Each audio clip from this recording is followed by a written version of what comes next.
Salut à tous. Si tu cliques sur cette vidéo, c'est probablement parce que comme moi à une certaine époque, tu galères à boucler tes fins du mois. Je sais ce que c'est. J'ai vécu cette pression, cette frustration de voir chaque facture arriver et de ne pas savoir comment m'en sortir. Mais aujourd'hui, je veux te partager mon parcours et te dire comment j'ai fait pour transformer cette situation. Avant tout, il faut être honnête avec soi-même. Prendre un papier et un crayon et noter noir sur blanc toutes tes rentrées et sorties d'argent. J'ai fait cet exercice et ça m'a ouvert les yeux.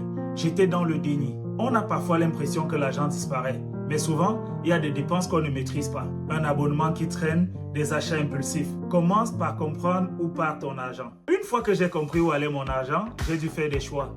Peut-être que toi aussi, tu as des choses que tu devrais ajuster. Moi, j'ai coupé certains abonnements. Je me suis rendu compte que je dépensais beaucoup trop en sortie, en repas à l'extérieur. Petit à petit, j'ai arrêté de manger à l'extérieur et de préparer mes propres repas, d'acheter en gros pour économiser. J'ai aussi cherché des alternatives moins coûteuses pour tout ce que je pouvais. Mais soyons clairs, réduire ses dépenses, c'est déjà bien.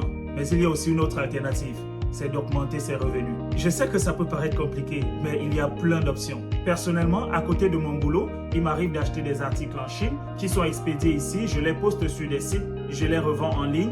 Des clients me contactent, on négocie et puis je vends.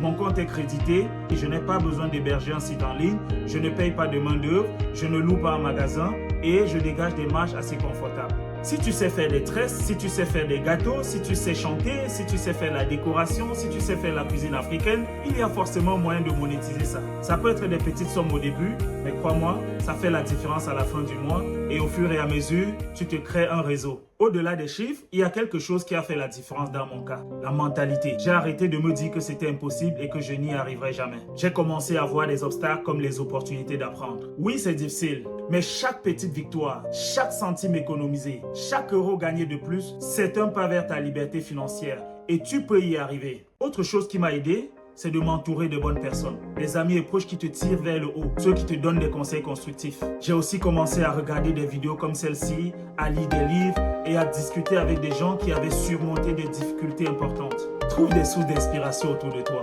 des gens qui vont te motiver à rester sur la bonne voie. Si je te raconte tout ça, c'est parce que je suis passé par là. Ça n'a pas été facile, mais je veux que tu comprennes que c'est possible. Ce n'est pas une question de chance, mais de petites choses positives ou négatives répétées chaque jour qui finissent par faire peser la balance en plus ou en moins. Alors, commence dès maintenant. Ajuste tes dépenses, cherche des opportunités et change ta mentalité. Et surtout, crois en toi, car si j'y suis arrivé, toi aussi tu peux le faire. Merci d'avoir regardé cette vidéo. Si ça t'a plu ou si tu veux en savoir plus sur d'autres stratégies, abonne-toi, laisse un commentaire, partage ton expérience et surtout n'oublie pas, on est ensemble.